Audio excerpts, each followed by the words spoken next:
네, 지금 사도행전 이제 우리가 하고 있는데 이 지금 저가 사도행전을 여러분들에게 가르치고 해석하는 그 틀은 리폼드 개혁주의 신학입니다.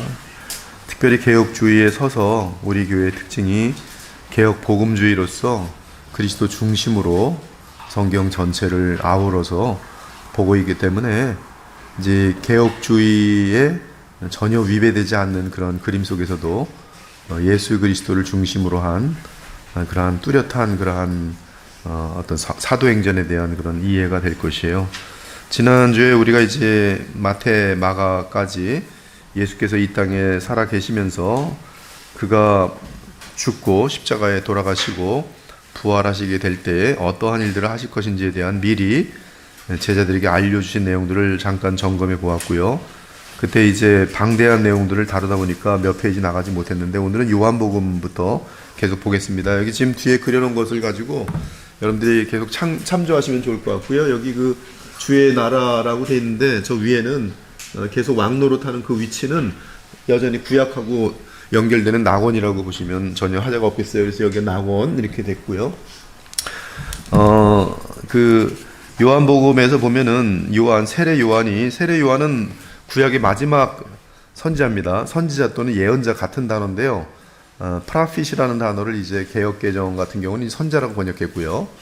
또 어떤 다른 많은 성경들은 또 예언자라고 번역했어요. 현대내 성경 같은 경우는 예언자라고 번역했는데 다 같은 뜻입니다. 예언자. 즉 이 성경에서 예언이라는 것은 하나님께서 주의 영을 통해서 그 말씀하심에 따라 말하게 되는 것이 이제 예언인데요. 그러므로 그 예언의 근원은 하나님이시고요. 하나님이 근원이 아닐 때는 그건 가짜 예언자고 가짜 선자가 되는 것이죠. 같은 단어입니다. 선자, 예언자.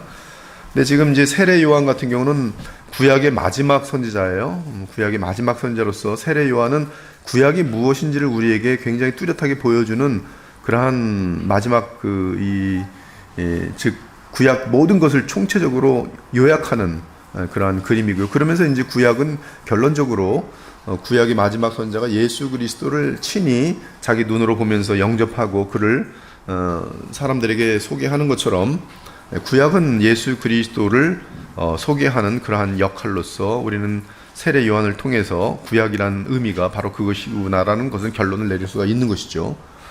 이 세례 요한이 증언하여 이르되 내가 보매 성령이 비둘기같이 하늘로부터 내려와서 그의 위에 머물렀더라. 나도 그를 알지 못하였으나 나를 보내어 물로 세례를 베풀라 하신 그이는 하나님이시죠. 하나님께서 나에게 말씀하시되 성령이 내려서 누구 위에든지 머무는 것을 보거든. 보는 것은 이게 증거의 단어입니다. 너가 그것을 정말 보거든. 성령이 누구 위인가 한 번도 본 적이 없었을 그 실질적인 사건, 성령이 위에서 내려서 누구 위에 내리는 것을 보거든.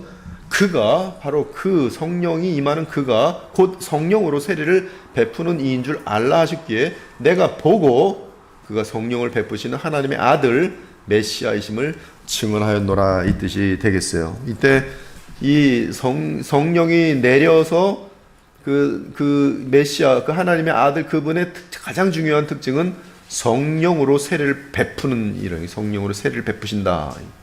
성령으로 세례를 베푸신다. 이것이 이제 가지고 있는 것은 어마어마한 능력이죠. 성령으로 세례를 베푼다는 것은 곧 하나님의 나라를 주의 백성을 통해서 이 땅에 세우신다. 하나님의 나라를 주의 백성들에게 주신다. 성령으로 세례를 베풀면 성령께서는 그 사람에게 임재되어지는 순간 영원히 떠나지 않는다. 구약과는 이제 확연한 어마어마한 차이가 나는 그런 역사들이 예수께서 십자가 속량을 이루시고 그리고 부활하자마자 제자들에게 성령을 받으라 숨을 내쉬며 그리고 공식적으로 성령을 이제 왕이 되셔서 성령을 보내실 때 성령이 이 땅에 임하는 사건이 사도행전 2장에 오순절날 이게 다 연결되는데 오순절날은 이게 여기 그 초실절에서부터 부활로 하여금 50일 되는 날이거든요. 그리고 40일째 승천하셔서 10일 동안 기도로 기다리시고 성령이 내려오시고 그리고 이제 예수께서 몸으로 재림하시는 데가 새하늘과 새 땅이 되거든요. 그리고 이 중간은 이미 우리가 잘 아는 already not yet 하나님의 나라가 이미 임하였고 하나님의 나라가 올 것이다라는 그리고 이 기간은 지금 이제 예수께서 왕이 되신 그 상태 속에서는 성령이 오신 다음에는 우리에게 주시는 것은 영생이에요. 영생이란 것은 예수께서 의를 이루셔서 그 의를 우리에게 전가 주신다는 겁니다. 로마서 2장에 보면 이 의를 이룬 자에게 하나님이 주시는 보상이 바로 영생이에요. 영생. 그래서 아무튼 지금 여기 보면 내가 그가 하나님의 아들이심을 증언하였노라 하니라. 예수께서 대답하시되 진실로 진실로 내게 이르노니 사람이 물과 성령으로 나지 아니하면 하나님 나라에 들어갈 수 없느니라. 이것은 지금 하나님께서 구약이나 신약이나 동일한 진리를 선포하신 것이에요.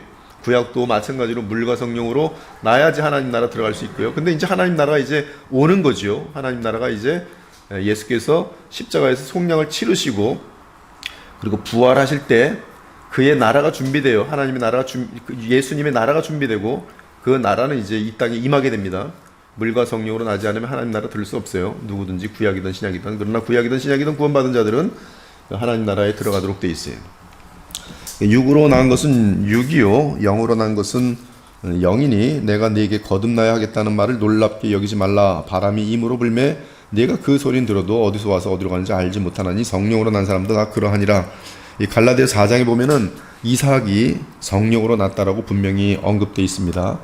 그리고 이 마음의 할례라는 것은 참된 구약에서의 참된 신자들에 대한 언급인데 그들에게는 그 성령께서 언제든지 임하실 수 있었던 사람들이에요. 성령께서 그들이 마음속에 거듭나게 하시고 그들로 하여금 그들에게는 이 성령이 임하시는데 이 임함이 구약에서는 제한이 있는 것입니다. 왜냐하면 비공식적이에요. 그래서 구약에서는 성령을 불러야지만이 오시고 그가 죄를 범하지 않고 굉장히 유지해야지만이 성령께서 함께 거닐다가 죄를 범하면 떠나버리십니다. 그래서 다윗 같은 경우도 범죄한 다음에 성령께서 다시 내게 오기를 굉장히 간구하는 그런 그림을 하는데 지금은 성령이 떠나질 않으세요.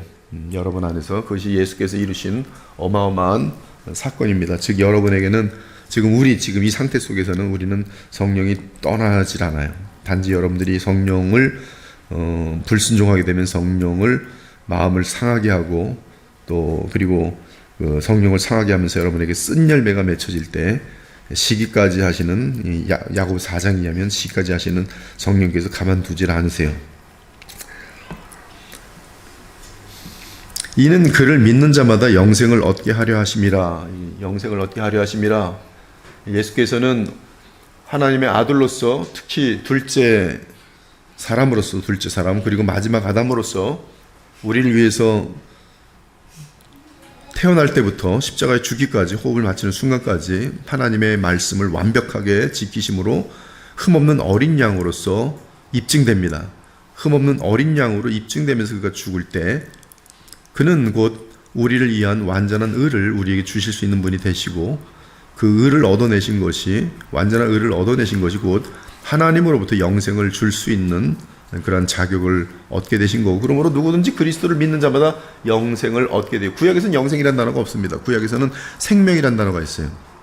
근데 그 생명이라는 단어는 그 구약에서는 어떤 용도로 쓰였냐면 이 땅에 살아가는 동안 너무나 큰 위험이 있었는데도 불구하고 살아났을 때 멸망당하지 않고 살아났을 때 즉 구원받은 그런 장면이에요.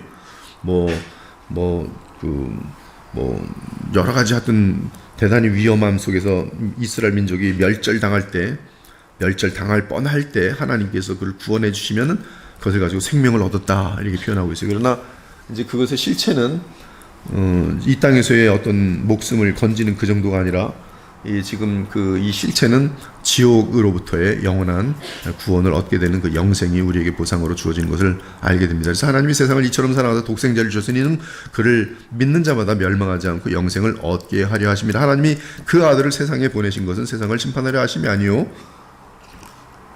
그로 말미암아 세상이 구원을 받게 하려 하심이라. 여기서 신약에서는 구원과 영생이 같은 단어가 됩니다.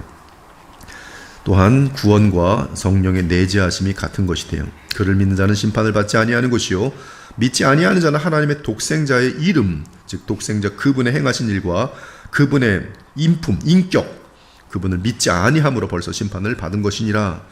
그 정죄는 이것이니 곧 빛이 세상에 왔으되 예수님은 큰 빛입니다. 큰 빛 자체이신 그분이 왔으되 사람들이 자기 행위가 악함으로 빛보다 어둠을 더 사랑한 것이니라. 즉 예수님을 거절하고 마귀의 편에 서는 것이죠. 악을 행하는 자마다 빛을 미워하여 빛으로 오지 않으니 이는 그 행위가 드러날까 하며 진리를 따른 자는 빛으로 오나니 이는 그 행위가 하나님 앞에서 행한 것임을 나타내어 함이라 하시니라. 이래서 택한 자들은 여기서 드러나게 돼 있어요. 빛이 등장됐을 때 택함을 받은 자들은 그 진리를 따르는 자들이 되면서 빛이 왔을 때 그 빛으로 자기네들 모르게 본능적으로 찾아오도록 돼 있어요.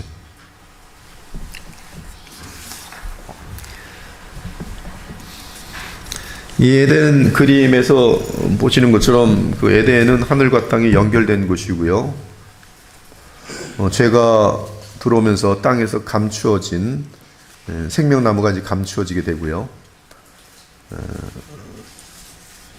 그리고 생명나무는 사실 그 에덴은 하늘과 연결되어 있던 곳이죠. 그러나 이제 그곳에 들어가지 못하게 되었죠. 사람들은 생명나무에 창세기 3장에 보면 화영검을 두셔서 그룹을 두셔서 생명나무에 들어가지 못하도록 했죠. 에덴에 들어가지 못하게 했어요.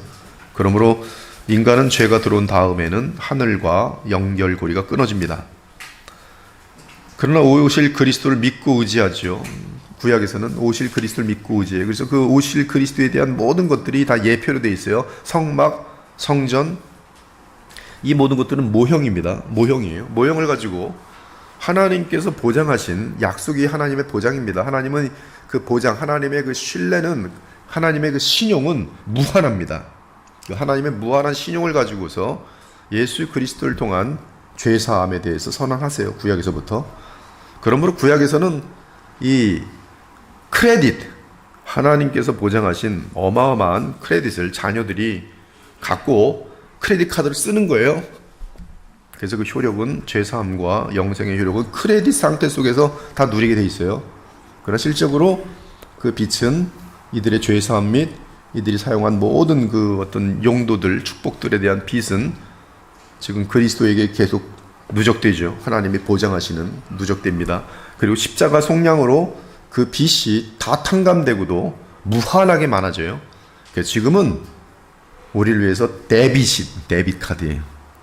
그 데빗 카드를 쓰는데 여러분 무한하게 써도 돼요. 재산이 얼마나 많냐? 수백억 조가 아니라 온 우주에 보다 비싼 하나님의 아들의 핏값이 여러분에게 쓸 수 있도록 되어 있어요.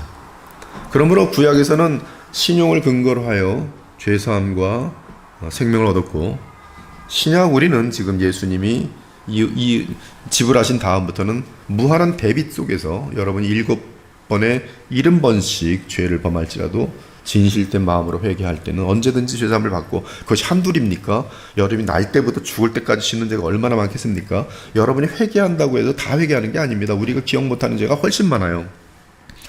여러분들이 믿음이 연약할 때는 회개할 게 큰 죄뿐이 회개 못합니다. 누구 시기하고 이런 것들은 회개 대상 속에 들어가지도 않아요. 과장법 같은 거 회개 대상 속에 들어가지도 않아요. 그러나 이제 예수 그리스도를 닮아가고 율법의 빛이 성령 안에서 깊어지면은 너무너무 회개할 게 많아져요. 조금만 과장하더라도 그것이 집에 가서 잠을 못 자게 만들고, 또 누구에 대해서 조금 아프게 말을 해도 그것 때문에 마음이 너무 걸려서 그 다음에 그 사람에게 더 잘해줘야겠다는 그런 결심을 하게 되고요. 사람이 점점 예수님을 닮아가는 아름다운 모습 가운데 회개를 하는데 회개가 점점 많아지거든요. 근데 회개에 대해서 죄를 사해주는 그 미천이 뭐냐는 거죠. 그 미천은 결국 예수 그리스도의 십자가의 속량인데, 그 속량은 이미 지불됐기 때문에 지금 하나님의 백성들에 대한 모든 빚은 데빗에서 계속 삭감되고 있어요. 그런데 그 데빗이 그러면 줄어드는가? 아니, 너무나 커서 문제가 전혀 없어요. 온 세상에 영원한 무한한 그런 죄값을 다 지불하고도 남는 그 은혜가 바로 예수 그리스도의 속량입니다. 그것은 구약의 모든 주의 백성들의 죄값을 다 거슬러서 갚아줄 뿐만 아니라 지금도 예수님 재림하실 때까지의 주의 백성들의 모든 죄값을 치르고도 남는 어마어마한 그런, 여러분 탈란트 비유가 이 죄에 대한 비유거든요. 죄는 속건제하고 지금 연결되는데요. 속건제라는 것은 이 피해를 입힌 것에 대한, 하나님을 향한 피해 입힌 것, 즉 성전의 어떤 물건들에 대한 죄악들, 그래서 하나님을 모독하고 하나님 앞에 이 지불해야 되는 값을 지불해야 되는 그런 것들과 이웃을 향해서 거짓말하거나 상해를 입혔을 때 이것을 죄사함 받을 수 있는 길이 속건제인데, 속건제는 이 값을 치르는 거거든요. 근데 이 값을 치르는 것에 대해서 예수께서는 이미 구약의 모든 사람들에 대해서 값을 치러 주셨고 지금도 여러분의 값을 치러 주시고 계시는 거죠. 이 구약에서는 이 모형이었다는 거예요. 모형, 전부 모형입니다. 그래서 제사장도 모형이에요. 불완전합니다. 왕도 모형이에요. 불완전해요. 그러나 다 예수님을 상징하고 있어요. 선자들도 모형이에요. 선자들도 엘리야 같은 경우는 얼마나 멋있습니까? 그러나 잘 가다가 정말 그 이세벨에게 쫓겨나게 되니까 나 좀 죽여주십시오. 하나님께 얼마나 어리석고 갑자기 불신앙에 빠져버리는 그런 모습들이니까. 그러니까 이 구약의 선자들도 이루 말할 수 없이 부족함이 많아요. 그러나 이 모든 그 그리스도 메시아죠. 왕, 제사장, 선자는 메시아 기름 부음을 받은 자들인데 그 바로 다윗의 그 후손으로 오시는 왕, 멜기세덱의 반차를 따르는 영원한 대제사장, 신명기 18장에 모세의 그 뒤를 잇는 그 선지자, 바로 그분이 바로 예수 그리스도. 사도행전을 보면 너희가 그 선자를 죽였고, 이 이사야의 말씀에 따라 너희는 그 의인을 죽였고, 또 이 그 히브리서 같은 데 보면 이 대제사장, 멜기세덱 뒤를 잇는 대제사장에 대한 분명한 내용들이 이게 바로 지금 그리스도, 영원한 한 분의 그리스도. 근데 그 그리스도가 죽지 않는 그리스도가 되시려면 무슨 일이 발생해야 되냐면 부활의 사건이 있어야 돼요. 부활. 이 그리스도는 사람 편에 계신 분이거든요. 하나님과 우리 사이의 중보자로서. 근데 이 그리스도가 다윗이, 그래서 이제 우리가 사도행전 들어가면서 보겠지만 다윗에게는 주께서 내주께, 여기 내주는 이제 나의 뒤를 따라오셔서 왕이 될 그분이, 나의 이 하나님 나라, 나단 선지자를 통해서 하나님이 알려주신 하나님 나라에 대한 그것을 이루시고 이어가실 그분, 바로 이 자신의 그 다윗의 그 후손, 그 후손에 대해서 그가 왜 영원한 그리스도인가, 영원한 주와 그리스도. 여기 주는 하나님으로서의 주가 아니라 아담으로서 하나님의 권한을 받아서 보이는 피조의 세계를 완벽하게 주관하시는 주의 주. 그래서 주와 그리스도가 되려면 그는 전체적으로 반드시 있어야 되는 것이 뭐냐면 부활하셔야 돼요. 다시는 죽지 않아야 돼요. 바로 그것이 예수님의 부활 사건입니다. 예수님의 부활은 그분이 참으로 마지막 아담으로서, 둘째 아담으로서 하나님의 뜻을 완전히 이루시고 영생을 얻어내시고, 그리고 그분의 신분이야말로 정말 독생하신 하나님, 말씀 하나님이 사람이 되신 바로 임마누엘이고, 그러나 그 동정녀의 몸에서 나무로 우리와 동일한 사람이, 사람으로서 시험을 이기셔야 됐고, 사람으로서 고통을 당하셔야 됐고, 사람으로서 성령이 충만한 가운데 하나님께서 맡긴 사명을 감당하셨어야 돼요. 예수님의 행적을 보면 그는 독생하신 하나님으로서의 모습이 나타나기도 하고요. 신성이. 반면에 그의 사람으로서의 나사렛 예수의 모습이 나타나기도 하고요.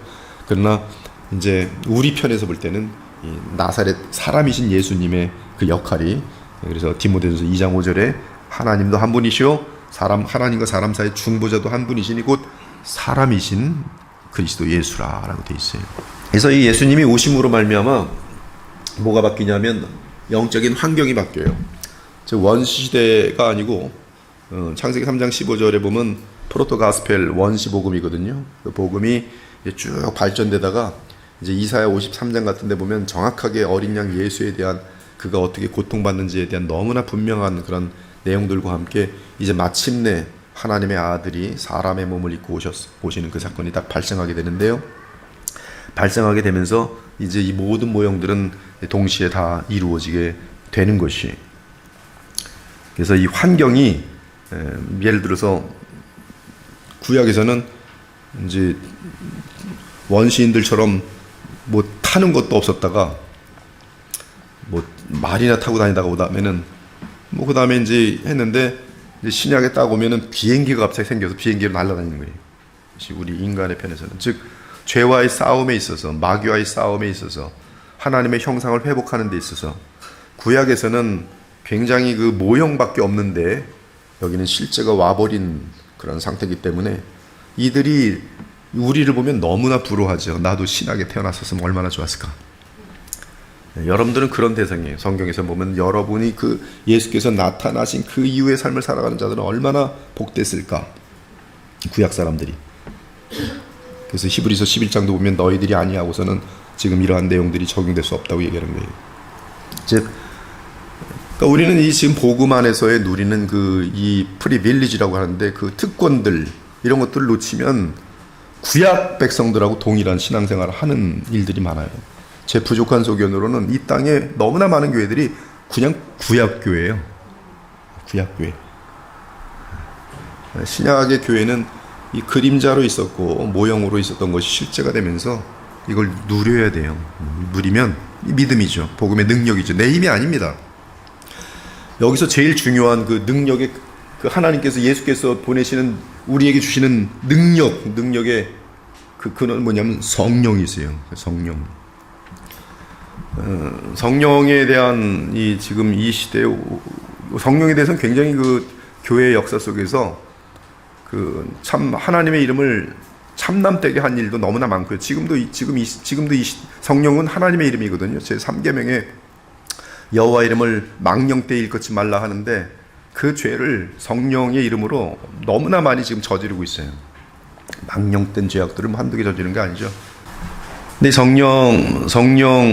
이 성령님에 대한 어떤 그 성삼위 안에서의 또 이제 공식적으로 이제 그리스도께서 사람으로서 또 하나님의 아들로서 십자가 성령을 이루시고 우리에게 성령을 보내셨을 때 이 성령에 대한 이제 바른 이해는 너무나 중요한 것이. 아무튼 예수님의 오심으로 십자가 속량을 치르시고 그리고 성령을 보내십니다. 사도행전의 가장 중요한 사건이죠. 사도행전 2장 사건.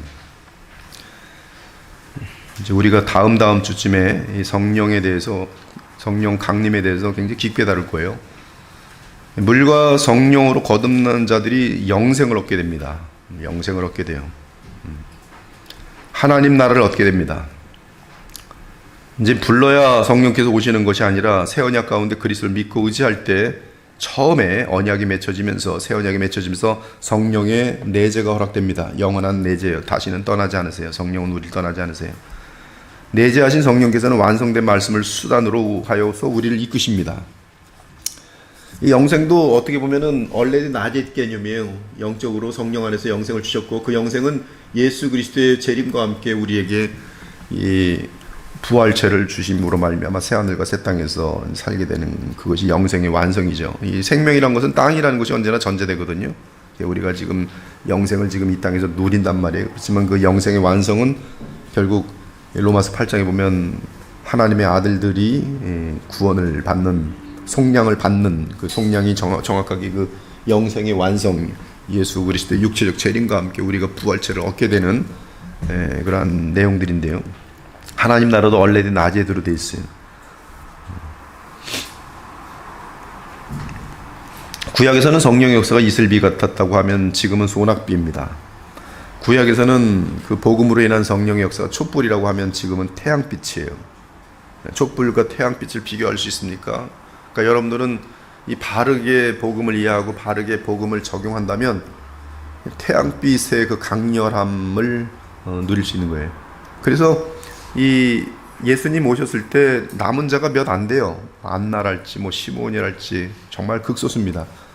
예수께서 십자가에 죽으시고 그 십자가 옆에 있었던 사람은 여자 몇 명하고 몇 안 돼요. 그리고 사도행전을 딱 들어오면은 이제 마가의 다락방에 모인 사람이 예수님의 동생들하고 또 예수님의 어머니 마리아하고 다른 마리아들하고 또 여인들하고 12제자밖에 없어요. 그 중에 가룟 유다가 없어요. 딱 소수의 딱 숫자가 정해집니다.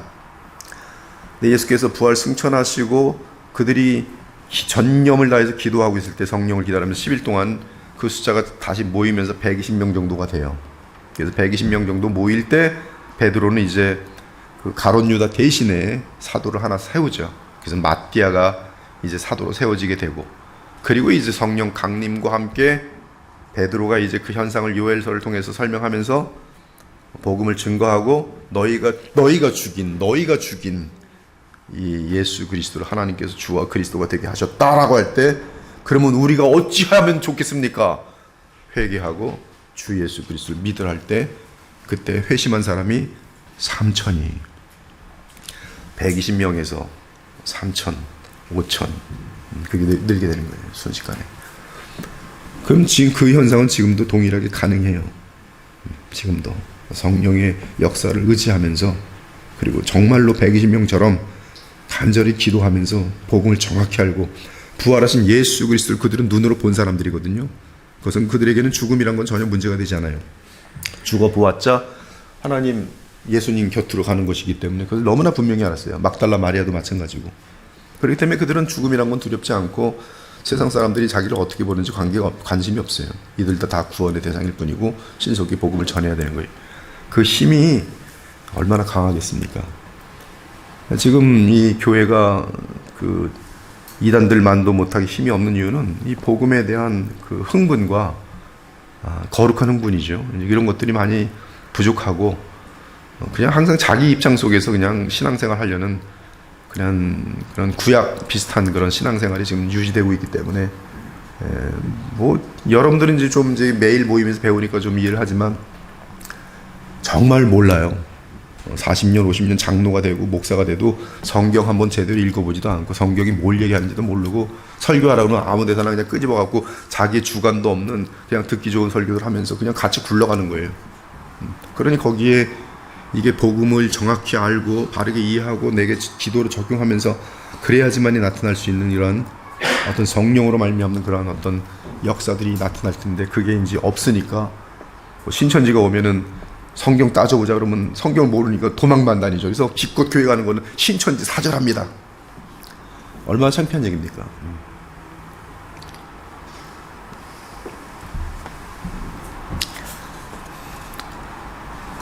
이 구약에서는 땅에 대한 개념으로 생명과 천국 개념을 갖고 있고요. 그러나 이제 우리 시대는 하늘과 땅, 그리스도 안에서 하늘과 땅이 통일됐어요. 에베소 1장 10절. 그 통일은 주님께서 부활하셔서 올라가심으로 땅과 하늘이 통일되고요. 그리고 통일은 이제 전 우주적으로 통일된 다음부터는 이제 이 교회가 이 땅에 서면서 참된 교회가 설 만큼 하늘과 땅의 그 지금 통일된 양이 점점 늘어나는 거예요. 즉 이 땅에 교회가 바르게 서서 힘차게 나아가면 하늘과 땅의 그 이 공통 분모가 점점 넓어지는 것이죠.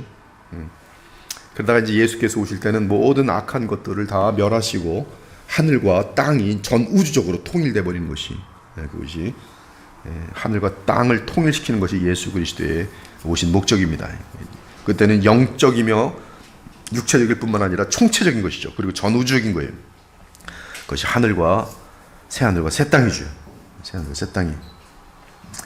누차 말씀드리지만 그 하나님에게 영원과 무한의 개념과 피조물인 우리에게 영원 개념은 너무나 틀린 것이 하나님의 영원 개념은 창조주로서의 영원 개념이고 그분에게 시간이 없는 것입니다. 시간이라는 게 적용될 수 없는 것이 하나님께는 시간과 공간을 창조하신 분에게는 시간과 공간을 하나님께 적용할 수가 없어요. 근데 우리는 아직도 어리석기 때문에 창조주 하나님을 시간과 공간 속에 가두고 이해하려는 때가 너무나 많아요. 그것은 크게 이미 잘못된 것이 그런 의미에서 바로 칼빈이 말한 예정론이라 이런 모든 것들이 바로 그런 차원에서 이해할 때는 우리의 논리 속에서 그걸 따질 필요가 없는 거예요. 하나님은 창조주로서 시간과 공간을 창조하신 분이고 그분의 뜻이 정해졌으면 이미 시간과 공간 속에서 진행되는 일은 하나님 편에서는 이미 끝난 것입니다. 끝난 것이 단지 시간과 공간 속에서 역사 속에서 진행되고 있을 뿐이 그러나 틀림없이 100% 완벽하게 진행될 수밖에 없는 것이 이 계시는 이렇게 발전되고 계시의 주인공이 나타나셨고요. 그 주인공은 바로 우리 주 예수 그리스도입니다. 하나님과의 교통도 구약에서는 모형을 통했지만 그래서 희미했지만 그러나 새 언약속에서는 하나님이며 사람이신 예수 그리스도 그분이 성전이신지라 그분 안에서 하나님과 우리는 통하게 돼 있어요. 그리고 그때 우리는 믿음으로 이제 그리스도와 연합된 우리는 믿음으로 그리스도를 요한복음 15장에 보면 그분 안에 거하려 할 때 그분께서 우리 안에 거하시면서 그리스도와의 연합이 진행되고 그리스도와의 연합될 때 그리스도의 그 위격을 통해서 그리고 성령을 통해서 우리는 쌍겹줄로 하나님과 하나가 될 수가 있는 것이 성령은 하나님의 영이십니다. 반면에 그리스도께서 오셔서 십자가 성령을 이루시고 그리스도께서 보내시는 영은 그리스도의 영이 그러나 그 그리스도의 영은 동시에 하나님의 영 성령입니다. 영으로서도 어떤 그 그리스도께서 보내시는 그런 어떤 그런 입장에서의 성령을 할 때는 그리스도의 영이라는 단어를 쓰시고 그러나 성삼위 하나님께서 이제 창조의 영역 속에 오시는 그러한 영적으로 오시는 그런 개념 속에서는 여전히 성령이라는 단어를 쓰는 것을 발견할 수가 있어요. 요한복음 14장과 16장 전체는 이게 성령에 대한 하나님 예수 그리스도의 마지막 만찬을 가지면서 제자들이 알려주시는 이제 자기가 십자가에 속량을 이루시고 부활하셔서 보내실 또 다른 보혜사에 대한 이야기를 하시거든요. 근데 14장과 16장 사이에 뭐가 있어요? 15장이 있어요. 네, 요한복음 15장에 무슨 내용이 들어있습니까? 포도나무와 가지 비유에, 포도나무와 가지 비유, 즉 그리스도와의 연합이에요. 그 연합은 무엇으로 된다는 것이? 성령으로 되는 것이.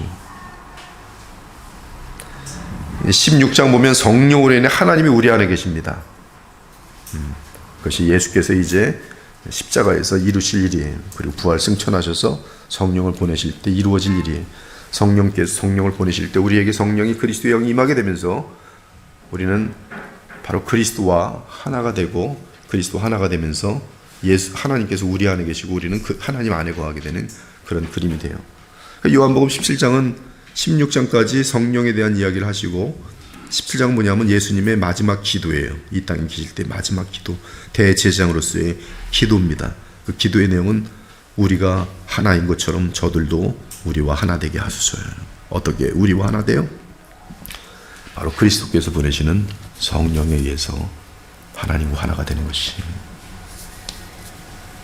이때 성령의 연결하심은 그리스도와 신자들을 영적으로 연합시키므로 우리는 그리스도 안에서 하나님과 연합됩니다. 요한복음 7장에 보면은 너무나 엄청난 내용이 담겨 있는데요. 명절 끝날, 곧 큰 날에, 이건 이제 장막절에 대한 큰 날인데요. 예수께서 서서 외쳐 이르시되 누구든지 목마르거든 내게로 와서 마시라. 목마르건 누구에게로 와서 마시라고요? 예수께로 와서 마시라요. 여러분, 우리가 절대로 성령으로 초점을 맞추면 안 되는 이유가, 지금 이 우리와 중보하시는 분은 예수이기 때문에, 사람이기 때문에 그래요.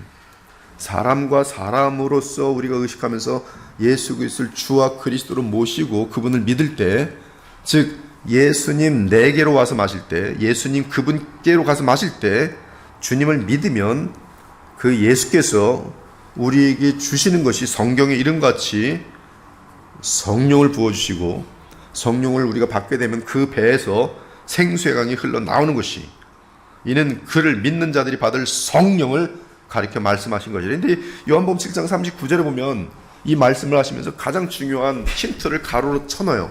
가로로 넣은 내용이 뭐냐면, 예수께서 아직 영광을 받지 않으셨으므로 성령이 아직 그들에게 계시지 아니하시더라. 아직이라는 단어를 2번이나 쓰면서 예수께서 영광을 받으셔야 하지만이 예수께서는 생수의 강을 부어낼 수 있다라고 말씀하고 있어요. 그러니까 부활하신 살아계신 예수 그리스도를 믿고 바라보는 자들에게 부활하신 예수께서, 영광을 얻으신 예수께서 부어주시는 것이 성령으로서, 그 성령은 생수의 강인 거예요. 우리에게 생수의 강은 하나님의 나라의 강이, 요한계시록 22장에 나오는 그 강이, 그 강을 마시는 자는 다시는 목마름이 없어요. 이루 말로 표현할 수 없는 만족이 그에게 넘치도록 돼 있어요. 하나님의 나라를 그냥 누리는 거예요. 이 땅에서도 어둠이 많아도, 죄가 많아도 이 성령 안에서 생수의 강을 마시는 주의 백성들은 말로 다 표현할 수 없어요. 이 로마서 14장 17절에 보면 하나님의 나라는 성령 안에서 곧 의와 평강과 희락이에요. 즉 하나님의 나라는 성령과 함께 이미 우리에게 임하였어요. 그리고 하나님 나라는 예수 그리스도와 함께 우리의 몸까지도, 고린도전서 15장과 더불어서 보면 영광스러운 몸, 다시는 썩지 않은 몸, 다시 아프지 않은 몸, 다시는 병이 걸릴 수 없는 몸, 다시는 죽을 수 없는 몸으로 일어나서 이 모든 신령한 몸으로 신령한 마음과 함께 성령이 한량없이 무한하게 충만한 가운데로 살아가는 것이 바로 새하늘과 새 땅에 완성된 인간의 모습이고 이 세상의 모습인 것이.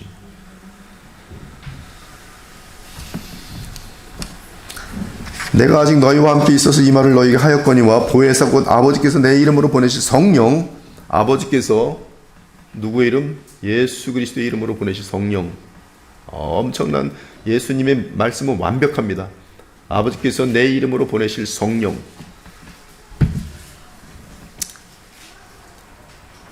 그가 너희에게 모든 것을 가르치고 내가 너희에게 말한 모든 것을 생각나게 하리라.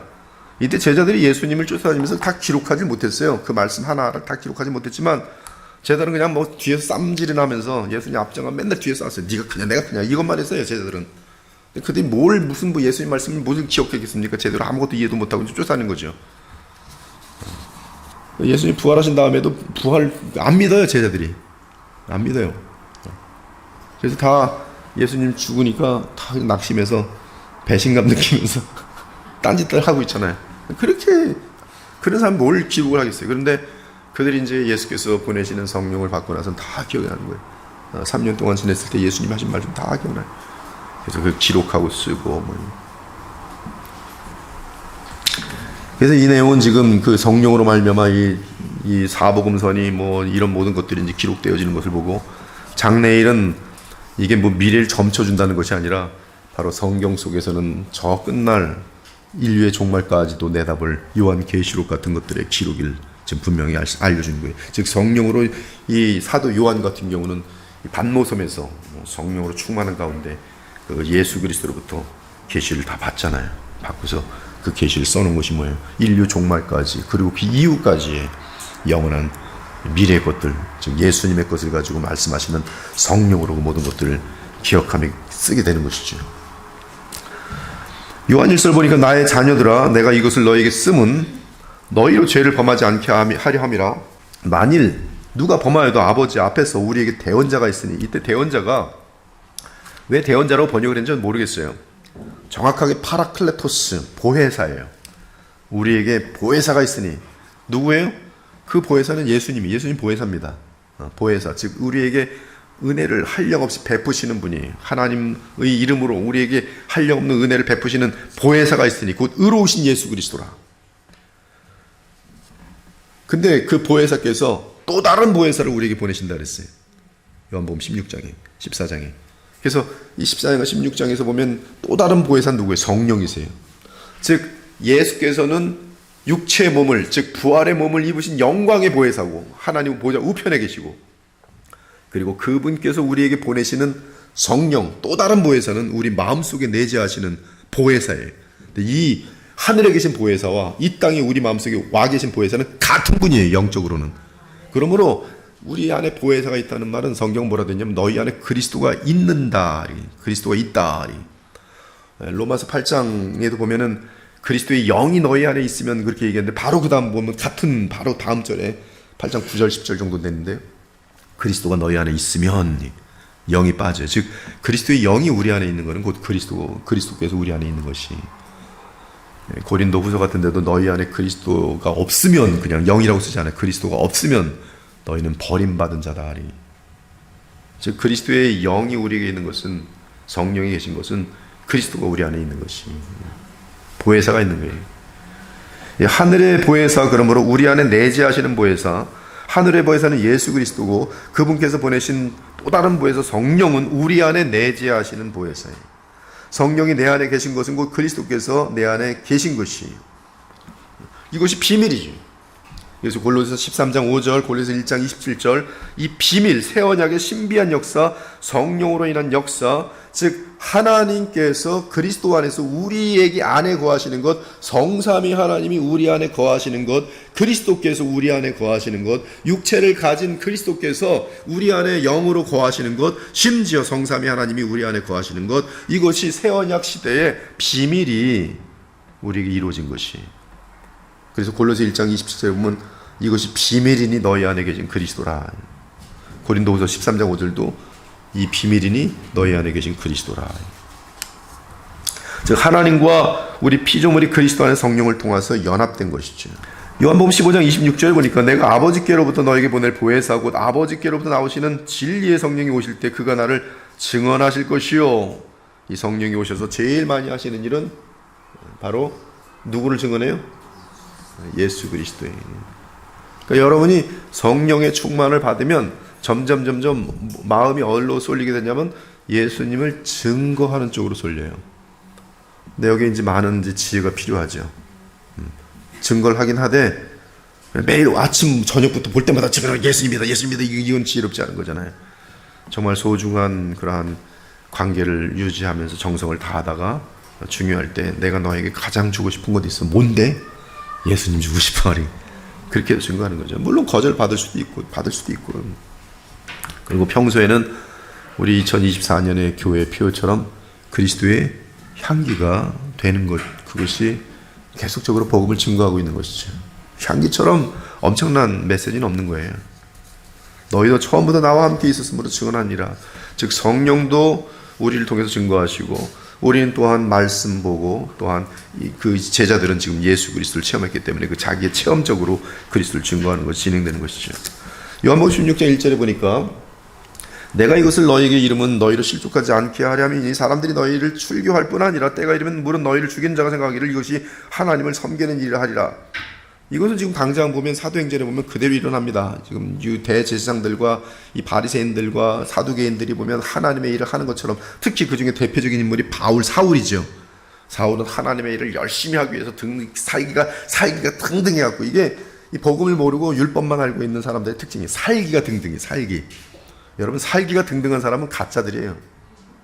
복음을 잘못 배운 사람들은 이 살기가 등등해요. 싸나와요.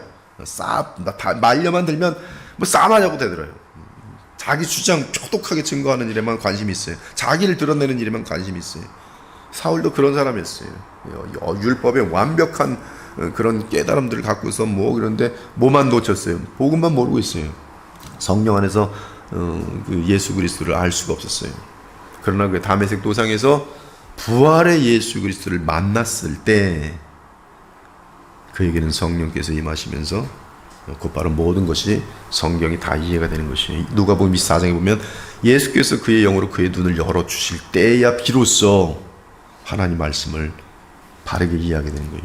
고린도후서 3장에 보면 바로 예수 그리스도께 갈 때에 율법으로 덮였던 눈이 열리는 거예요. 수건이 걷어지는 거예요. 그리스도께 가면 그 수건이 벗겨지리라. 저는 제가 이 성경을 읽으면서 지금 우리 교회와 제가 얼마나 바른 접근을 하고 있는가. 그리스도 안에서 성경의 눈이 열리는 거예요. 누가복음 24장도 증거하고 있고요. 엠마오로 가는 두 제자도 예수께서 우리에게 성경을 설명할 때 우리의 마음이 뜨겁지 않더냐. 부활하신 예수 그리스도께서 그분을 여러분들이 함께 바라보면서 그분께 간구하면서 눈을 열어 주옵소서 하면 주께서 성령으로 열어주는 거예요. 여기 보면 지금 보면 성령의 역사를 모르고 죽이는 기능의 율법만 아는 자들, 그들이 대표적으로 바리새인들인데요. 그들이 이런 일을 할 것은 아버지와 나를 알지 못함이라. 오직 너에게 이 말을 한 것은 너희로 그때를 당하면, 그때가 언제예요? 바로 사도행전부터 시작되는 때예요. 사도행전부터 지금까지 계속 이 시대입니다. 계속 그때를 당하면 내가 너에게 말한 이것을 기억나게 하려 함이요 처음부터 이 말을 하지 아니하고서 내가 너희와 함께 있음이라.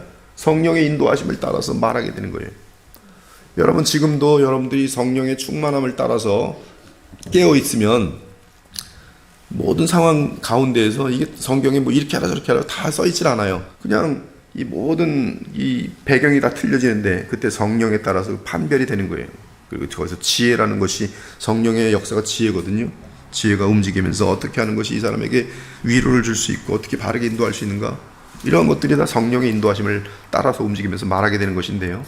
특히 지금 이 사도행전은 핍박받는 상황 속에서 베드로 같은 경우, 바울 같은 경우 이 위정자들 앞에서, 그렇죠, 아그리파 왕이나 베드로 같은 경우도 그렇고 사도 요한도 그렇고 그냥 감옥에 끌려갔다 들어갔다 막 할 때 이들이 말하는 것은 다 성령의 충만한 가운데 말이에요.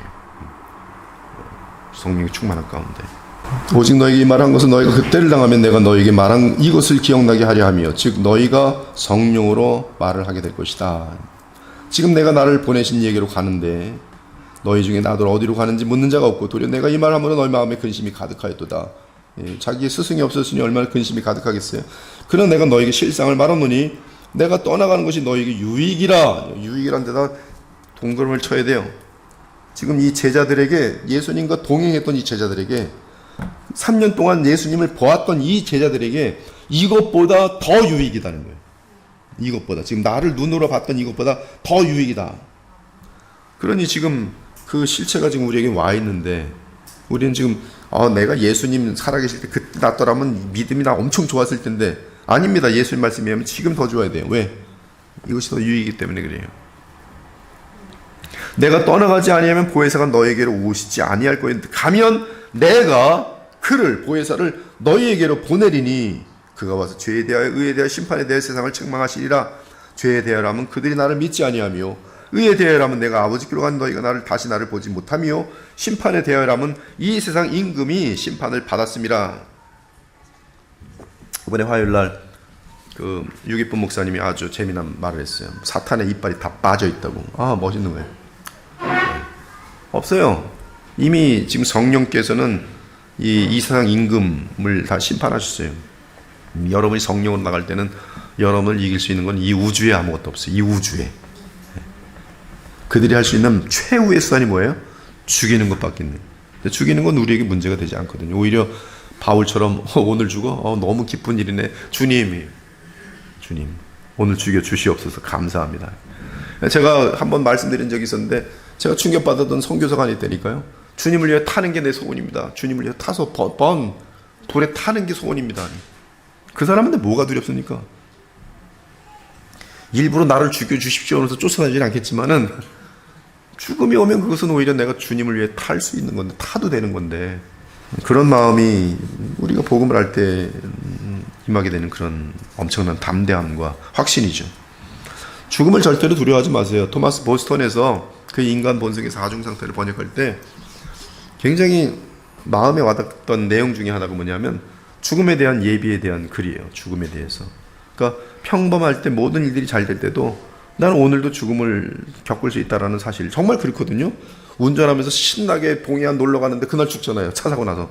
언제든지 우리에겐 죽음이 올 수 있어요. 그러나 이 죽음이라는 것이 우리에게는 주님 품으로 갈 수 있는 길이다라는 걸 알고 계속 그것을 기뻐하는 훈련을 평소에 하라는 거예요. 그러면 정말로 그 훈련을 하고 있었던 사람에게는 죽음이 바로 앞에 왔을 때 뭐 암에 걸리던 무슨 어떤 비참한 일이 생기던 그때 그렇게 굉장히 비참을 느끼면서 지옥의 맛을 느끼면서 그러는 게 아니, 정말 담대하게 사람들에게 마지막 멋있는 믿음의 말들 하면서 잘 마무리하면서 금방 주님 품에 안길 수가 있어요.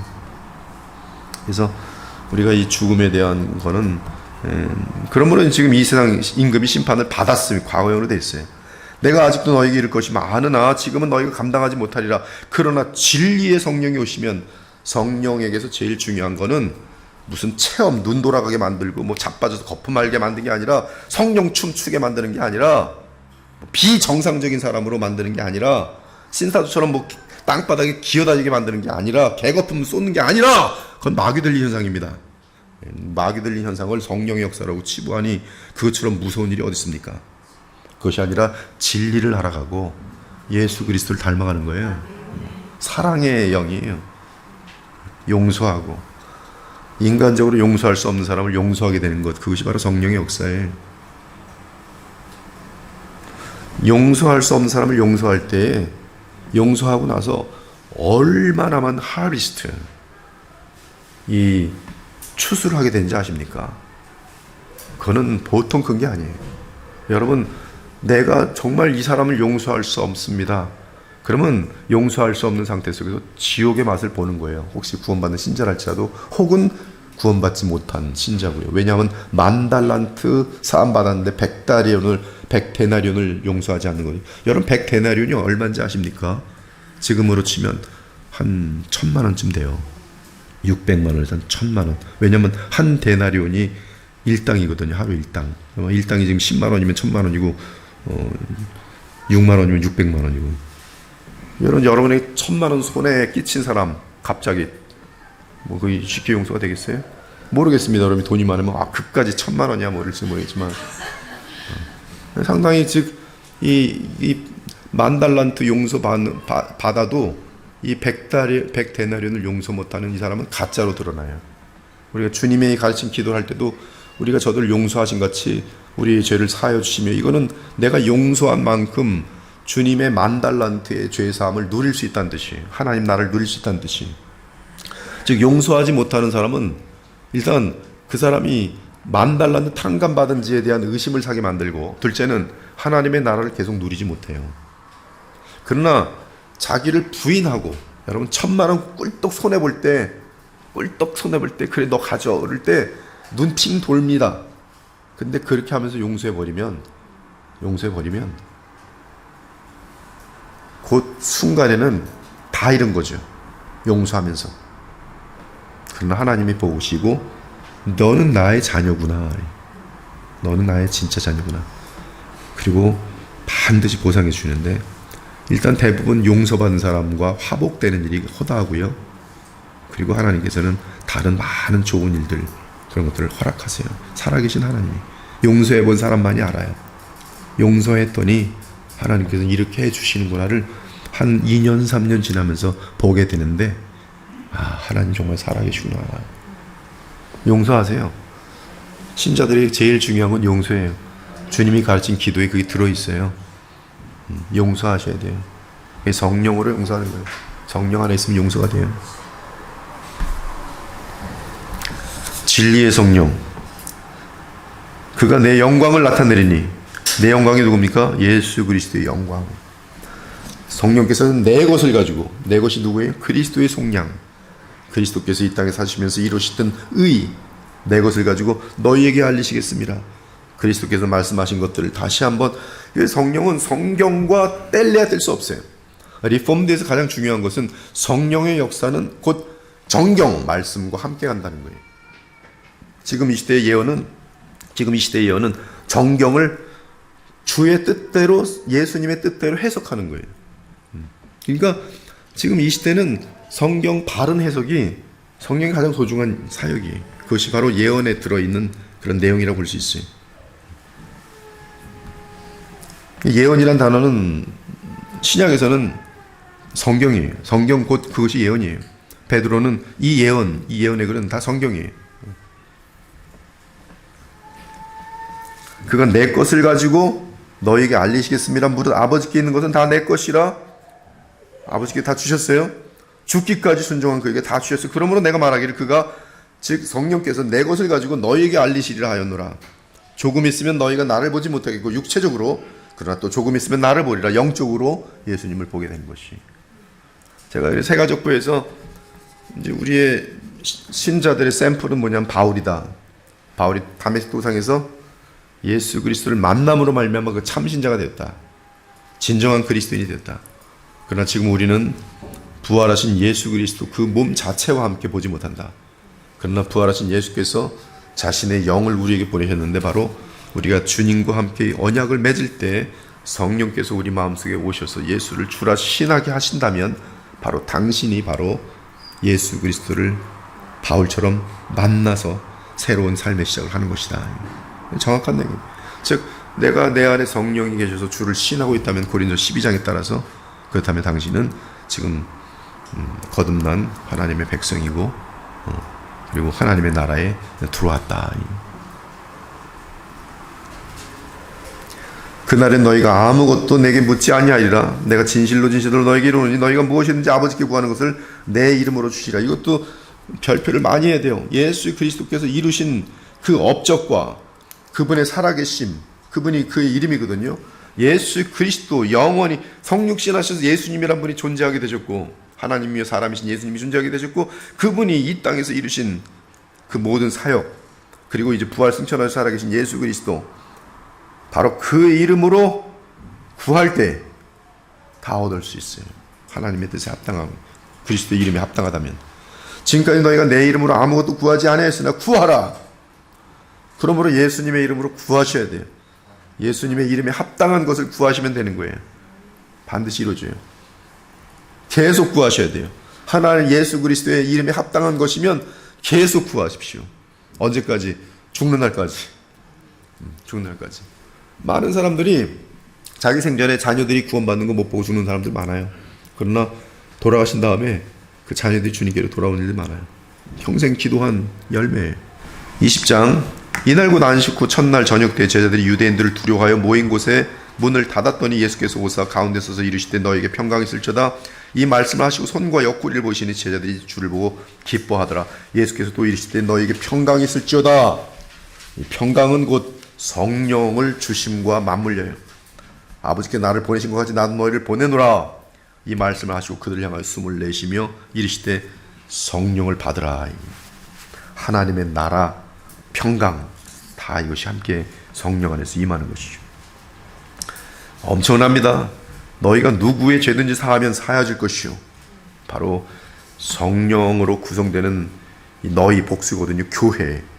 교회가 머리가 예수 그리스도를 머리로 하여 있는 그 교회가 선포하는 그 복음에 따라서 누구든지 죄 사함을 받고 그걸 받아들일 때, 그렇지 않으면 멸망당하고 그렇게 되는 것이죠. 예수 그리스도의 영으로 제자들이 그리스도와 하나가 돼서 그때 그들의 권세는, 그들의 무리로 구성된 교회의 권세는 어마어마한 거예요. 여러분, 지금 우리는 작은 교회 같지만 이 교회가 지금 이러한 정말 온전한 가운데 서 있는 교회라면 지금 이 교회가 하는 일은 어마어마한 거예요. 지금 영생을 준다는데, 영생이 뭔데요? 여러분, 영생이 뭔데요? 이 전 우주를 영원히 기업으로 얻는 것인데요. 영원히 죽지 않는 영광된 사람이 되는 것인데요. 영광의 부활체를 결국 입게 되는 것인데요. 그 영생을 줄 수 있는, 보장하는 것이 교회예요. 지금 이 교회가 어떻게 복음을 통해서, 어떻게 기도로 성령을 함께 임하기를 기도하면서. 그러니까 이 교회는 그리스도의 충만이죠. 여러분이 한국 땅이 무너지지 않게 하려면요, 단 한 가지, 교회가 살면 돼요. 교회가 살면 돼요. 교회가 복음에 온전히 서서 우리 하나님과 우리 주 예수 그리스도를 사랑하고 기도하면서 그분을 닮아가고 있으면 그 사람 열 때문에 하나님께서 소돔과 고모라를 멸하지 않으세요. 하나님은 지금 한국 땅을 볼 때 뭐 멸하시죠. 전 세계를 볼 때 멸하시죠. 왜 아직 멸하지 않아요? 아직 구원받을 자들이 있고요. 아직도 깨어있는 사람들이 있어서 그래요. 그러니까 때가 되면 더 이상 구원받을 자가 없어요. 다 수가 차는 거예요. 이방인의 때가 다 당 차면 이방인의 때가 차요. 이방인에서 구원받을 수가 있습니다. 하나님께는. 그리고 그 택한 사람들이 있어요. 그들을 다 찾아내시면 이 촛대는 이제 마지막으로 이스라엘에 가서 그들은 생명 걸면서 신앙생활 하는 사람이거든요. 지금 잘못된 지식 갖고 있지만은 그들에게 옮겨갔을 때 그들은 마지막 이 예수님의 재림을 맞이하는 그 시대에 특이한, 우리와 동일한 하나님의 백성들이 될 것이.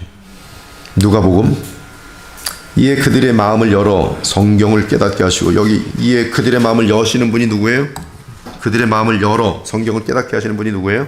누가복음 24장 45절에 그들의 마음을 열어 성경을 깨닫게 하시고, 여기 주어 누굴까요?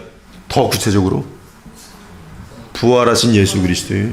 부활하신 예수 그리스도. 부활하신 예수 그리스도께서 그들의 마음을 열어 무엇을 깨닫게 하시고? 성경을 깨닫게 하시고. 어떻게 깨닫게 하세요? 성령으로, 주의 영으로. 또 이르시되 이같이 그리스도가 고난을 받고 제3일에 죽은 자 가운데 살아나실 것과 또 그의 이름으로 주의 사람을 받게 하는 회개가 예루살렘에 시작하여 모든 족속이 저를 깨닫게 이르시니 너희는 이 모든 일의 증이라. 누가복음 24장은 부활하신 예수 그리스도의 장이에요.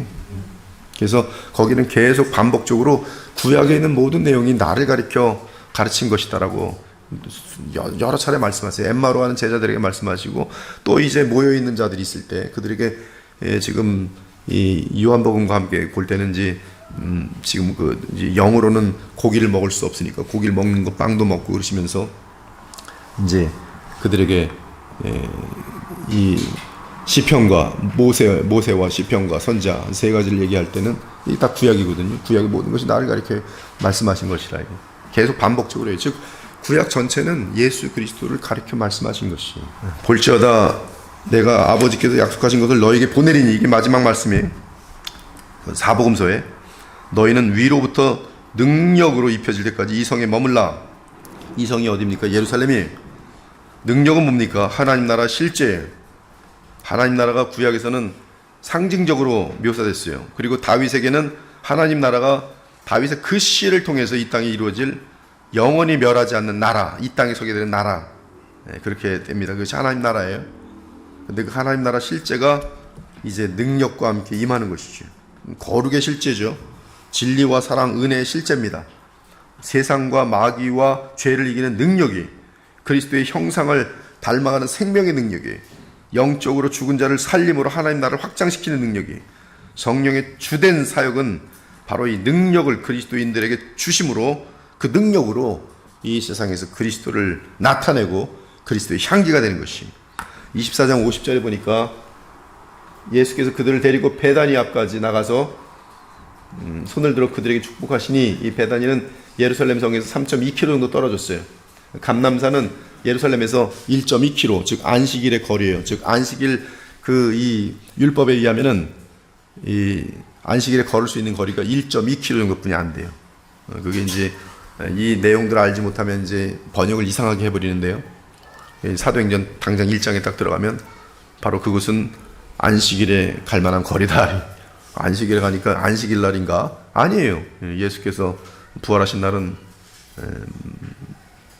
바로 주일이고, 그리고 승천하신 날은 그 이후 40일이 된 날이에요. 오순절 날은 계산해 보면 주일입니다. 초실절도 부활날도 주일이고요. 6월절 다음에 첫 안식일이기 때문에, 첫 안식일 다음일이기 때문에 주일이 되고요. 그리고 초실절에서부터 40일 되는 날 예수께서는 승천하시고요. 그리고 승천하신 다음에 10일 후에 오순절 내 77절 맥추얼이라고 하는 구약의 개념 속에서는 77절 49가 되지만, 바로 신약에서는 오순절이 되면서 정확하게 주일날 우리 주 예수께서는 성령을 보내시고 하나님 나라가 시작됩니다. 그리고 사도 요한은 성령께서 이 땅에 임하신 이후에 성령으로부터 우리 주 예수 그리스도를 통해서, 성령을 통해서 이제 그 계시록의 내용을 받으면서도 그날도 주의 날이에요. 주의 날. 그래서 이런 많은 것들을 우리가 볼 수가 있어요. 자, 이렇게 해서 이제 그 신약에서 얘기하는 그 사도행전의 배경은 충분히 지금 나눴고요. 이제부터는 사도행전에 들어갑니다. 사도행전 개요입니다. 자, 사도행전은 누가가 쓴 것으로서 누가복음이 전편이고 사도행전이 후편입니다. 전편과 후편이에요. 그러니까 여러분들이 누가복음을 읽으면 요한복음을 가지 마시고 사도행전으로 가시면 돼요. 데오빌로에게 쓴 거예요. 따라서 사도 누가는 누가복음 다음 내용을 이어서 사도행전을 쓰기 시작합니다. 서론 사도행전은 주로 베드로와 바울의 일부 행위와 행적에 초점을 맞추고 있어요. 하나님의 성령께서 사도행전 전체에 걸쳐 매우 적극적으로 참여하기 때문에 사도행전은 성령의 행전, 그리고 성령의 이끌림을 받는 사도들과 선지자들의 행위라고 보면 돼요. 여러분, 신약에서 선자란 말이 나와요. 그 선자는 구약 선자들이 아닙니다. 그건 이제 무식하니까 구약 선자인 줄 알아요. 신약에서 나오는 선자는 성령께서 임재하신 다음에 성령을 따라서 예언하는 자들이 선자예요. 그래서 에베소에 보면 사도와 선자와 목사와 선교사와 뭐 이렇게 나오는데요. 거기 선자는 그 마지막 구약의 선자는 세례 요한으로 끝났어요. 그리고 거기서 성경에서 에베소 같은 데 나오는 선지자, 그리고 사도행전 13장 같은 데 나오는 선자는 바로 성령께서 이 땅에 임재하신 이후에 정경이 만들어지기 전까지 성경에 대한 바른 해석을 성령을 따라 하는 사람들, 그리고 그 선자들은 예언도 동시에 했어요. 그래서 예언, 미래에 대한 것들을 말하면서도, 그래서 그들의 그 권위가 하나님께서 직분을 주셨다는 것이 입증됐어요. 사도들과 선자들에게는. 이런 걸 헷갈리면 완전히 그 성경을 이상하게 읽는 거예요. 성령의 행전이면서도 성령은 바로 사도들과 선자들을 통해서 역사하고요. 이 사도들과 선자는 성경에 뭐라고 되는지 아십니까? 사도들과 선자는 교회의 터예요. 즉 사도행전은 교회의 터가 어떻게 세워졌는지에 대한 묘사예요. 그리고 사도행전은 28장으로 끝나면서 터 위에, 이제는 터가 만들어진 이후에 터를 더하는 것이 아니라 그 터 위에 어떻게 하나님의 이 신령한 집을 세워가는지가 교회예요. 바로 우리들이. 근데 이런 걸 모르면 지금도 터 쌓으려는 사람이죠. 터. 사도와 선자로 터가 만들어졌는데 지금도 터를 쌓아. 그래서 지금도 선자가 있다고 얘기해요. 미국의 이단 교회들 많아요. 지금도 선자가 있다. 이 신사도가 그렇게 외친 것이죠. 신사도가 지금도 사도의 직분이 있고, 지금도 신사도가 있고, 지금도 선자가 있고. 성경 필요 없는 거기들은 반성경주의자들이 성경 필요 없어요. 지금도 성령으로 직접 계시를 받아서 말하면 되는 거예요. 그래서 지난밤에 성령이 말씀하시기를, 에스겔서 23장 같은 데 보면은 이것들은 다 꿈속에서 말이야, 지들이 말하고 싶은 것들을 성령의 이름으로 말하는 아주 망령된 존재들이에요. 저자는 사도 바울과 선교여행을 동반하는 의사인 이방 헬라 그리스 사람이, 헬라 사람, 그릭 사람이 누가다. 우리 사도행전 1장 1절에 3절과 누가복음 1장 1절에 4절을 통해 사도행전 누가가 데오빌로 각하에게 쓴 두 번째 서신인 것을 확인할 수 있다. 누가복음 1장 1절 4절, 사도행전 1장 1절에 3절 한번 읽어볼까요? 우리 중에 이루어진 사실에 대하여 처음부터 목적 경험할 수 있는 로마에 좀 그대로 데려고 저술하려고 부심을 든 사람은 아닌지라. 그 모든 일을 그로부터 자세히 비루어 살핀다고 데오빌로 각하에게 차례대로 써보내는 것이 좋은 줄 알았느니 이는 각하가 알고 있는 바를 더 확실하게 하려 함이로라. 예, 사도행전 1장. 데오빌로에 내가 먼저 쓴 글에는 우리 예수께서 행하시며 가르치시기를 시작하신부터 그가 택하신 사도들에게 성령으로 명하시고 승천하신 날까지의 일을 기록하였노라. 그가 고난받으신 후에 또한 그들에게 확실한 많은 증거로 친히 살아계심을 나타내사 40일 동안 그들에게 보이시며 하나님 나라의 일을 말씀하시니라. 예, 누가는 사랑을 받는 의사로 묘사되어 있고요. 골로새 4장 14절에 복음서와 사도행전의 어휘에서 그는 의학적 소양을 엿볼 수가 있습니다. 누가는 유대인이 아닌 이방 사람으로서 바울의 마지막 날에 함께했던 동역자로 언급되며 바울의 두 번째 전도 여행부터 종종 동행했습니다. 사도행전에서 우리와 그들의 사용을 주의 깊게 살펴보면 누가는 드로아에서 바울에게 합류했고요. 한번 사도행전 잠깐 볼게요. 이 우리라는 단어가 지금 이 글을 쓰는 그러한 개념 속에서 사도행전 16장부터 등장해요. 이것이 바로 이제 누가의 등장인 것을 우리가 알 수가 있어요. 사도행전 16장 10절 11절 보면은 16장 10절 11절에 보니까 우리가 드로아에서 배로 떠나 사모드라게로 직행하여 이튿날 네아폴리로 가고 거기서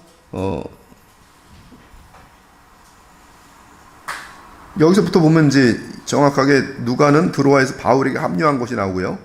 그리고 빌립보에 함께 있다가 누가는 빌립보에 머물립니다. 17장 1절 보니까 그들이 우리가 아니고 그들이 암비볼리와 아볼로니아로 다녀가 데살로니가에 이르니 거기 유대인의 회당이 있는지라. 그래서 그들로 바뀌고요. 그 바로 앞에 내용들은 이제 빌립보에 이제 누가가 머무는 것을 보여주는 것이에요. 즉 누가는 남고 그들은 떠납니다.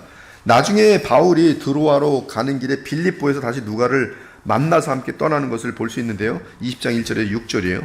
근데 이때 기간을 보면 누가는 빌립보에서 한 5년 정도 있어요. 5년 정도. 즉 빌립보에서 보내고 그리고 빌립보에 찾아와서 다시 바울을 만나는데 한 5년 정도 걸려요. 여러분 그 1차 바울의 1차, 2차, 3차 여행 이 내용들이 그 잠깐의 기간이 아니라 상당히 오랜 기간이에요. 5년, 6년 이렇게. 그래서 지금 사도행전의 기록 같은 것들이 지금 보면은 의사 누가가 몇 년 동안에 걸쳐서 세세히 기록하면서 바울과 헤어졌을 때는 또 바울이 어떻게 됐는지 계속 이제 기록에 바울로부터 받아가지고서 쓰는 것을 볼 수가 있어요. 그 누가는 바울이 로마 감옥에 갇힐 때까지 그 다음부터 계속 우리가 나옵니다. 함께 동행하는 것으로 사도행전이 끝납니다. 누가는 그의 누가복음과 사도행전에서 역사적으로 정확한 기록을 하기 위해 매우 주의를 기울인 것이 분명합니다. 예를 들어 누가가 기록한 이러한 역사적 기록을 보면 알 수 있어요. 그때 가이사 시저죠. 아구스도 이건 어거스터스요. 제1대 로마 황제입니다. 이 가이사 아구스도가 영을 내려 천하로 다 호적을 하라 하였으니 이 호적은 구레뇨가 수리와 총독이 되었을 때 처음 한 것이라. 완벽하게 정확하게 역사적 배경을 정확하게 쓰고 있어요. 디베랴 황제가 통치한 지 15해. 얼마나 정확합니까? 본디오 빌라도가 유대 총독으로 헤롯이 갈릴리아 분봉왕으로 따르게. 이게 다 누가복음 3장 1절 완벽한 역사적 배경 속에서 기록하고 있어요. 고고학자 윌리엄 램지 경은 사도행전을 연구한 후 다음과 같은 증언을 내놓았어요. 누가는 인류의 역사가이며 최고의 역사가이며 그의 사실 진술은 신뢰할 수 있을 뿐만 아니라 진정한 역사적 감각을 지니고 있습니다. 한마디로 이 저자는 위대한 역사가들과 어깨를 나란히 한다. 실제로 누가는 초대교회 처음 30년에 대한 유일한 기록을 제공하고 있죠. 수신자는 복음서와 사도행전은 모두 데오빌로 각하에게 보내어진 서신이죠. 그의 이름은 데오빌로, 이 하나님이 사랑하시는 사람이 티오, 띠오는 하나님이고 빌로, 필레오, 사랑하는 거예요. 하나님을 사랑하는 사람 또는 하나님이 사랑하는 사람, 데오빌로. 그는 실제 역사적 인물이지만 하나님은 그 이름을 지닌 고위 관리를 통해 참된 신자들을 대표하게 하시는 듯하다.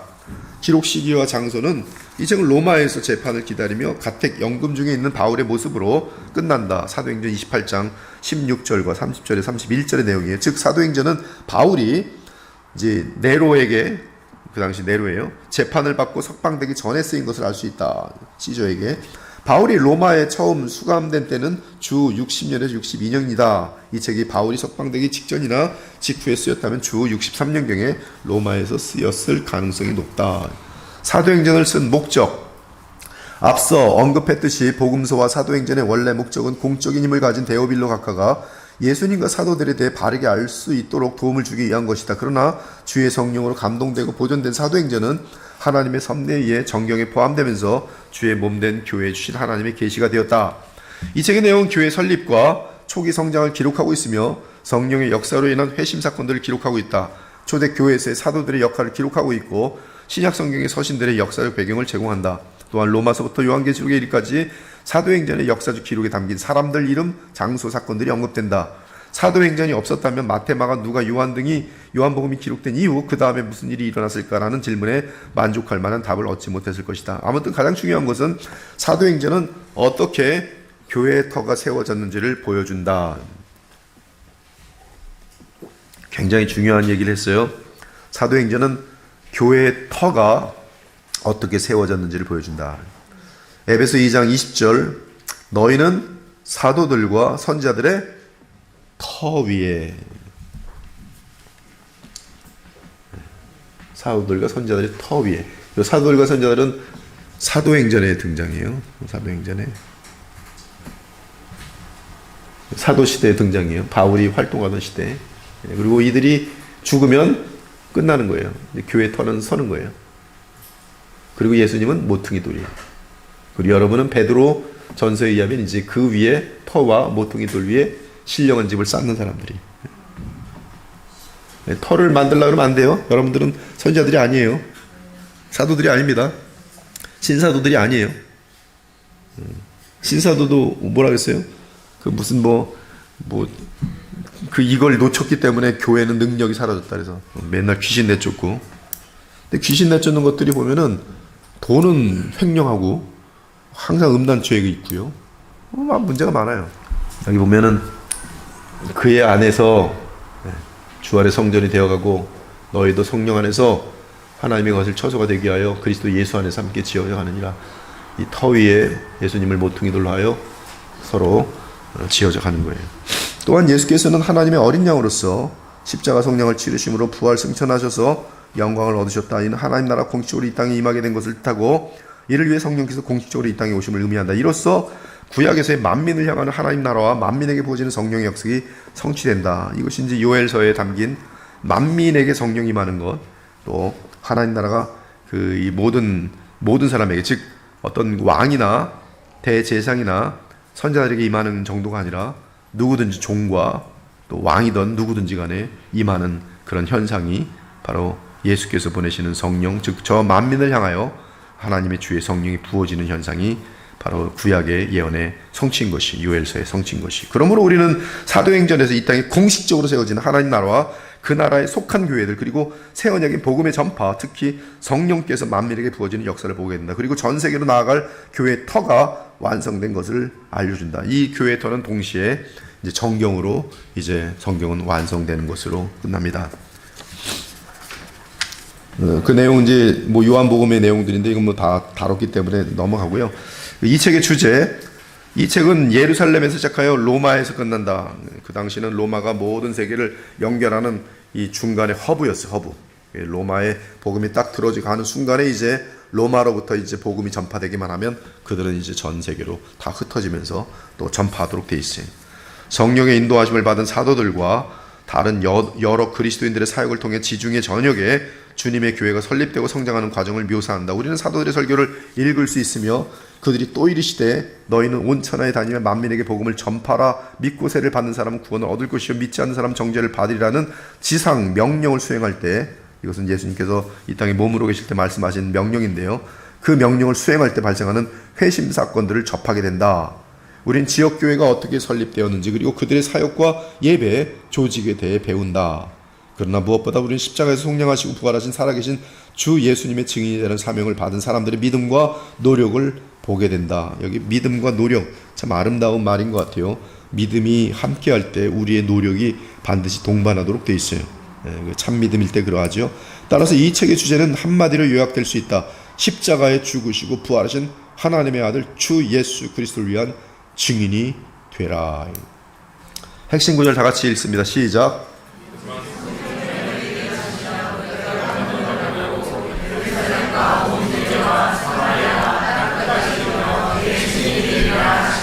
이제 다음 주부터 이제 들어갈 텐데요. 그 이제 사도행전 개요입니다. 이게 예루살렘의 증거, 유대에서의 증거, 그 다음에 사마리아에서 증거, 그 다음에 전 세계까지 땅 끝까지 증거가 이렇게 이제 4단계에 걸쳐서 이제 사도행전은 나누어져 있어요. 바로 일정으로 가세요. 앞쪽으로 바로 주 예수님의 승천과 성령의 약속을 기다림. 예루살렘에서 증거예요. 이 책에 대한 소개, 성령에 대한 약속, 예수 그리스도의 승천, 성령을 기다림, 가룟 유다 대신 마띠아를 제입보다 선출함. 그 다음 페이지. 그래서 교회 설립, 성령의 강림, 이제 성령의 강림이죠. 오순절날에 군중의 반응, 베드로의 설명, 베드로의 첫 번째 복음 설교, 3,000명의 회심함, 교회의 시작. 예루살렘에서 증거에 계속 예루살렘 교회가 있어요. 안진뱅이 치유, 베드로의 두 번째 설교, 교회에 대한 첫 번째 박해, 성도들의 풍성한 나눔, 내부의 문제, 외부의 박해, 내부의 소란이 해결된 박해 시바, 스데반의 설교 순교, 교회에 대한 박해 및 사울. 그리고 이제 교회는 예루살렘 교회가 막 박해 때문에 퍼져나가죠. 이제 유대와 사마리아의 증거, 빌립의 설교, 이 사마리아에서 사람들이 회심하고 에디오피아 내시 회심, 다소의 사울의 회심, 다메섹으로 가는 길에 주께서 나타나셨어요. 아나니아가 사울에게 세례를 베풀죠. 사울의 초기 사역 및 박해받음. 그 다음 베드로의 기적 행함, 유대와 사마리아의 증거예요. 애니아를 치유하고 죽은 도로가를 살아나게 합니다. 그리고 요게 엄청나게 중요하죠. 베드로와 함께 고넬료의 회심이에요. 고넬료의 회심 때 뭐가 강조했는지 아세요? 성령 강림이 강조되고 있어요.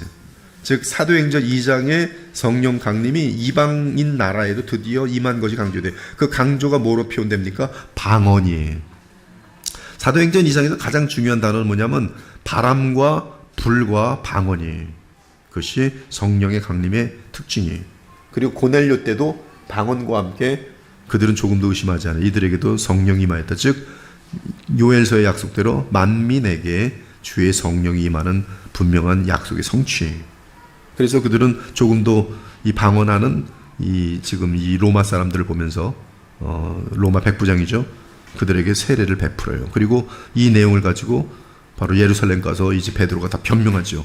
무슨 일이 있었는데 뭐 하늘에서 뭐 내 쪽에 무슨 뭐 보자기가 내려왔는데 먹지 말라고 나는 이거 먹을 수 없으니 하늘에서 먹어라 그래서 먹었던 이것이 다 이제 이방인들에 대한 그들이 구원받고 돌아온다는 그런 내용에 대한 확증인 것을 설명하죠. 계속 그 다음 유대와 사마리아 증거. 그래서 바나바 사울과 베드로의 사역이 있어요. 안디옥에서 바나바 사울의 사역, 유대에서의 바나바 사울의 사역, 헤롯의 박해가 있고 야고보의 목을 뱁니다. 이때 야고보는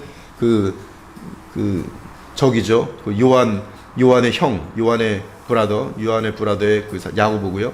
그리고 예수님의 동생 야고보가 이제 예루살렘에서 총회장이 되는 거죠. 제일 교회 대빵이 되는 거죠. 그래서 이름이 같지만 여기 야고보하고 예수님의 동생 야고보는 틀려요. 베드로를 체포하고요. 천사의 도움으로 베드로가 옥에서 나오고 헤롯이 죽습니다. 땅끝까지 증거하는 거죠. 바울의 1차 여행. 할례와 율법 문제. 지금 요 문제가 해결돼야 돼요. 전 세계에 이제 복음을 증거하려면 바울의 2차 여행. 이때는 이제 진도가 우리도 빨리 나갈 거예요. 이제 그 지도 보면서 그대로 쭉쭉쭉 갈 겁니다. 바울의 3차 여행. 그러면서 이제 중요한 사건들은 우리가 보죠. 근데 여기 보면 이 3차 여행 같은 데도 보면 에베소 3년을 보내고 뭐 고린도 교회에서 6개월 보내고 막 이런 것들이 겹치면서 아까 말한 것처럼 이 빌립보에서 누가는 5년 정도 기다리는 그런 모습이 정확히 숫자적으로 맞게 돼 있어요. 그래서 그리고 땅끝까지 증거하는데 바울이 붙들리고 이제 로마에 가게 되죠. 로마에 가게 되면서 가는 길에 예루살렘 교회에서 야고보와 장로들을 만나고 성전에서 바울이 붙들리고 유대 군중을 향한 바울의 변론이 있고 사내린 공회에서 바울이 변론하고 바울을 죽이는 음모와 그로 인한 총독 벨렉스에게 이제 가이사라에 있는 벨렉스에게 보내지고요. 벨렉스한테 재판을 받지만 판결을 미루죠 결국. 그리고 이제 벨렉스는 이제 질질 끌다가 그 다음 총독이 올라오면서 베스도가 앞에 다시 서게 돼요. 이것도 한 2년 정도 더 걸려요. 그래서 상당히 오랜 동안 그 가이사라에 있다가 다시 이제 베스도 총독 앞에 섰는데 가이사에게 난 가겠다 그래서 이제 시저 즉 로마로 가겠다는 거예요. 그때 이제 베스도가 아그리빠 왕을 불러다가 이제 또 이제 바울을 만나게 하는데 이제 보고 싶어 하니까 그때 또 바울은 또 아그리빠하고 베스도에게 또 예수님 믿으라고 변론합니다. 그러다가 하마터면 믿을 뻔했는데 깜짝 놀라요 얘들이. 저는 하도 말져서 하마터 믿을 뻔했네. 그리고 이제 로마로 향하고 가는 길에 파선당하고 로마의 유대 지도자에게 설명하고, 그때도 설명하지만 이게 이제 그 유대인들이 누구는 믿고 누구는 믿지 않아요. 그러면서 이제 택한 사람들만 믿는 그런 그림 속에서 이제 한 2년 이태를 지내면서 거기서 감금 상태 속에서 하나님 나라와 그리스도에 대한 복음을 전해요. 마지막 내용이 멋있어요. 하나님의 나라. 이제 하나님의 나라라는 것은 결국 성령으로 인하여 그 실체가, 하나님의 나라에 대한 예언은 그 사무엘하 7장 그리고 역대상 17장 그 두 곳에서 겹쳐서 동일하게 나오는데요. 하나님께서 다윗을 너무 사랑한 나머지 나단 선지자를 통해서 네가 무엇을 원하느냐, 그래서 그에게 알려준 것이 내가 너로 하여금 영원한 나라의 그 왕의 선조가 되게 했다. 즉 너 뒤에 오는, 그래서 그 왕이 첫째는 솔로몬으로서 그 왕을 상징해요. 그러나 솔로몬은 처음엔 잘했지만 나중엔 실패 왕으로 끝나죠. 그러나 솔로몬의 이름 자체는 솔로몬 샬롬이거든요. 하나님 나라의 가장 중요한 메시지를 담고 있어요. 그리고 이 진짜 샬롬을 이루는 그 씨는, 다윗의 그 씨는 솔로몬이 아니라 먼 훗날 오는 정확하게 바로 메시아 예수님이에요. 그래서 다윗의 아들, 다윗의 후손 예수요. 그것은 뭐냐면 바로 다윗의 왕국의 왕이신 메시아시오. 그렇죠? 바디메오가 눈먼 바디메오가 다윗의 자손 예수요, 다윗의 자손 예수요. 다윗의 자손 예수요 뭐예요? 하나님의 나라의 왕이시오. 이러한 정확한 내용들을 알고, 이 하나님 나라는 구약에서는 이제 이 모형적으로 느끼죠. 하나님 나라 누립니다. 그들도 평안을 누려요. 그래, 모형적이에요, 모형. 즉 여러분들이 모르겠어요. 나는 실제 자동차를 타면서, 야, 자동차 스릴 있잖아요. 조그만 자동차 애기들이 갖고 노는 거 하면서 너무 재밌다, 스릴 있다, 이런 말 할 수 없지만 요게 모형이고요. 실제는 자가용을 타고 막 그냥 뭐 제주도 부산까지 막 내려가고 올라가고 막 이래. 아니면 비행기를 타고 다니고, 비행기도 뭐 모형 가지고 뭐 이렇게 놀던지, 그럼 구약 사람이고요. 실제 비행기를 타고 왔다 갔다 하면서 지내면 그것이 바로 실제예요. 근데 여러분이 지금 실제 속에 있는 거예요. 모형으로도 비슷하게 맛은 봐요.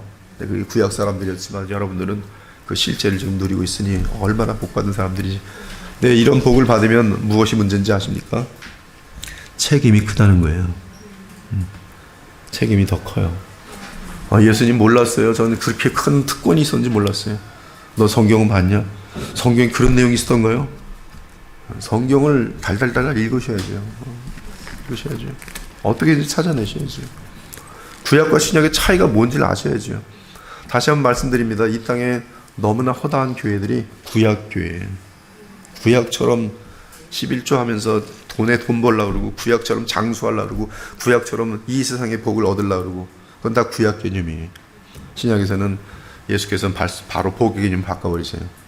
마음이 가난한 자는 천국, 또 의의 굶주린 자 천국.